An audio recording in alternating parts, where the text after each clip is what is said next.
लोग अपने बारे में सबसे कम उसी समय जान पाते हैं जब जीवन सहज और आरामदायक चल रहा होता है। आराम हमें शांति तो देता है, पर वह हमें हमारे असली रूप से परिचित नहीं कराता। हमारी असली पहचान तब सामने आती है जब जीवन हमें चुनौती देता है, जब हमें रास्ते बंद नज़र आते हैं, जब हमारे भीतर भय घर करने लगता है और जब दुनिया हमें यह विश्वास दिलाने लगती है कि अब आगे बढ़ पाना संभव नहीं है। मुश्किल हालात में लोग अक्सर यह सोचने लगते हैं कि जीवन उनके विरुद्ध हो गया है। मैंने संघर्ष को बहुत करीब से देखा। मैंने उन चेहरों को देखा जो डर से कांप रहे थे, लेकिन फिर भी अन्याय के सामने खड़े थे। मैंने उन लोगों को देखा जिनके पास पैसा नहीं था, शक्ति नहीं थी, सुरक्षा नहीं थी, फिर भी उनके भीतर ऐसा साहस था जो किसी साम्राज्य की ताकत से भी ज़्यादा था। तभी मैंने समझाया कि चुनौतियाँ हमारे रास्ते की दीवार नहीं हैं, बल्कि वे हमें बताती हैं कि हम वास्तव में हैं कौन। जब जीवन आसानी से गुजर रहा होता है, तब हम भ्रम में जीते हैं।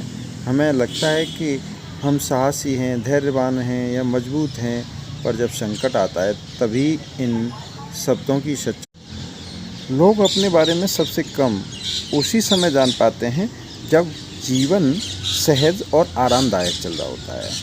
आराम हमें शांति तो देता है, पर वह हमें हमारे असली रूप से परिचित नहीं कराता। हमारी असली पहचान तब सामने आती है जब जीवन हमें चुनौती देता है, जब हमें रास्ते बंद नज़र आते हैं, जब हमारे भीतर भय घर करने लगता है और जब दुनिया हमें यह विश्वास दिलाने लगती है कि अब आगे बढ़ पाना संभव नहीं है।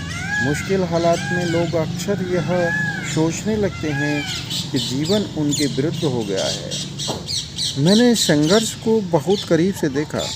मैंने उन चेहरों को देखा जो डर से कांप रहे थे, लेकिन फिर भी अन्याय के सामने खड़े थे। मैंने उन लोगों को देखा जिनके पास पैसा नहीं था, शक्ति नहीं थी, सुरक्षा नहीं थी, फिर भी उनके भीतर ऐसा साहस था जो किसी साम्राज्य की ताकत से भी ज़्यादा था।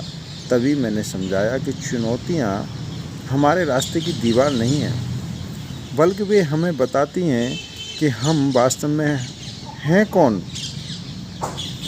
जब जीवन आसानी से गुजर रहा होता है, तब हम भ्रम में जीते हैं। हमें लगता है कि हम साहसी हैं, धैर्यवान हैं या मजबूत हैं, पर जब संकट आता है तभी इन